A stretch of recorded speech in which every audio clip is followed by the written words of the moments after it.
Another very significant message coming from the president today and announced yesterday was around the World Health Organization. President Trump says he is withholding funding to the WHO, accusing them of relying too heavily on the information and data that came out of China. I want to bring in a former Canadian ambassador to China from 2012 to 2016, Guy Saint-Jacques. Hello, Mr. Saint-Jacques. Good to see you again. Good evening, Mrs. Capellas. Good to see you. I wanted to start off with the decision that President Trump made and its implications for Canada. Specifically, let me start with you on China and the way it has behaved throughout this pandemic. What we know about it has changed over the past few weeks. What is your assessment of their behavior? Well, I think they could have been a lot more transparent in the way that they reported the early stages of the epidemic. And now, for instance, we know that they didn't follow the procedures that they put in place following the SARS crisis of 2003. It might have been that local officials were confident that they could limitate the extent of the epidemic, or that they were afraid of carrying bad news to Beijing. What we have also learned yesterday is, in fact, that President Xi Jinping chaired a high-level meeting in mid-January. At that point, they had a confirmation that there was human-to-human transmission of the disease, and they waited 6 days before they notified the WHO. So I think that there have been a number of delays that are difficult to understand, and they also underreported the data, the number of deaths, the number of medical personnel that was affected by the epidemic. Of course, it's difficult to track down all these data during a crisis, but I think we would all have benefited if they would have been more transparent, and also if the World Health Organization would have pushed them a lot more to provide information, as they did during the SARS crisis back in 2003. Yeah, let me follow up on that point specifically. President Trump just said that the WHO, he accused them of being too China-centric. Obviously, there's a whole conversation going on about whether or not the president is making the right decision. He, in fact, hailed China's behavior in late January through a series of tweets. On the WHO specifically, do you agree with the assessment that it has deferred too much to the information China was putting forward? Well, I think what will be required is a full investigation once we are out of this crisis. And of course, we see now the extent of this crisis with tens of thousands of people who have died, an economic recession that will be inflicting a lot of economic damage. And I think because of the central role that it plays, the WHO should have been playing, in my view, a better role in coordinating information. One example of this is that Taiwan alerted the WHO at the end of December that they had evidence that there was already human-to-human transmission. But because Taiwan is not a member of the WHO, the organization rejected that information. And I think, again, with insight, it's something that they should have taken into account. They should have reacted. I think also what I've heard is that they waited.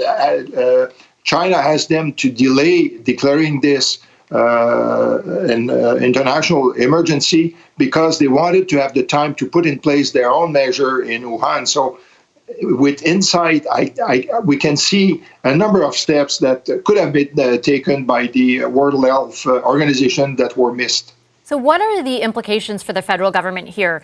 If you were still ambassador, for example, what would your advice be? And I ask because there's a lot to navigate for them, right? We still depend on China for the supply chain where personal protective equipment or medical equipment, for example, is concerned.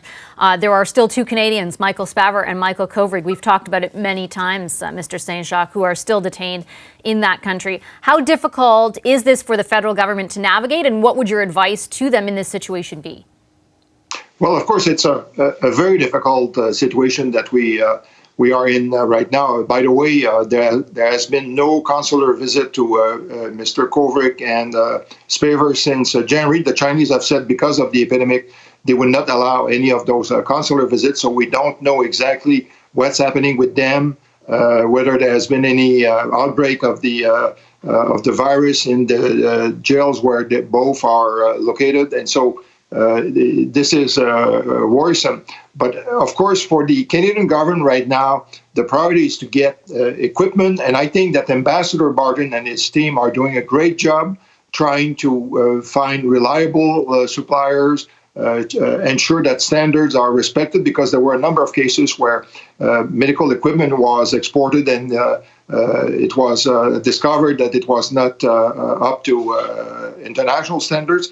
But I think that after that, we should request that a full investigation be made. And in fact, I see this as a question of national security. The UN Security Council should instruct the WHO to do a full investigation to learn lessons, to avoid the repetition of such a crisis in the future.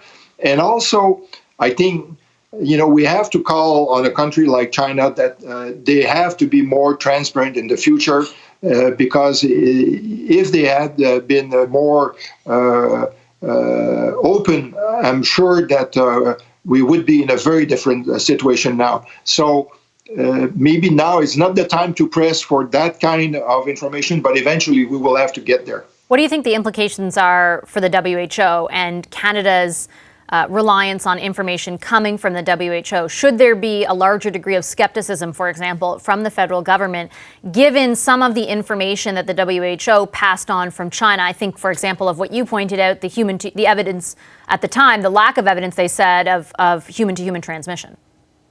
Well, up until this crisis, I think the reputation of the WHO was very good. They had done some great work in coordinating work, for instance, on Ebola and other epidemic in the past, like H1N1. But this time, I think, obviously, there was something that went wrong. We know that the Director General of WHO, Mr. Ghebreyesus, was elected with strong support coming from China. We know that China has very close relationship with Ethiopia. They have built the headquarters of the African Union, and therefore, could it be that the Director General felt, some depth towards the Chinese and cave in a number of times? These are serious issues that have to be investigated. And the lesson for Canada, obviously, is that we have to ask the WTO to do a much better job in the future, because part of our initial reaction was based on the advice of the WHO, like the fact that they were saying that you should not close your borders. Now, with insight, obviously, it's something that we should have done much earlier. And in the future, who knows, we could be faced with a similar problem in the future. We have to be confident that the WHO is providing the best advice. Same thing for the way that we prepared based on the Chinese numbers. Obviously, those were underestimated for various reasons, and we cannot rely on those to make our own projections for the future. Okay, I'll leave it there. Thank you, Mr. Saint-Jacques. Good to see you again. Thank you for your time. Thank you. Hi, I'm Vashi Capellos, host of Power in Politics. See more of our show by subscribing to the CBC News channel or click the link for another video.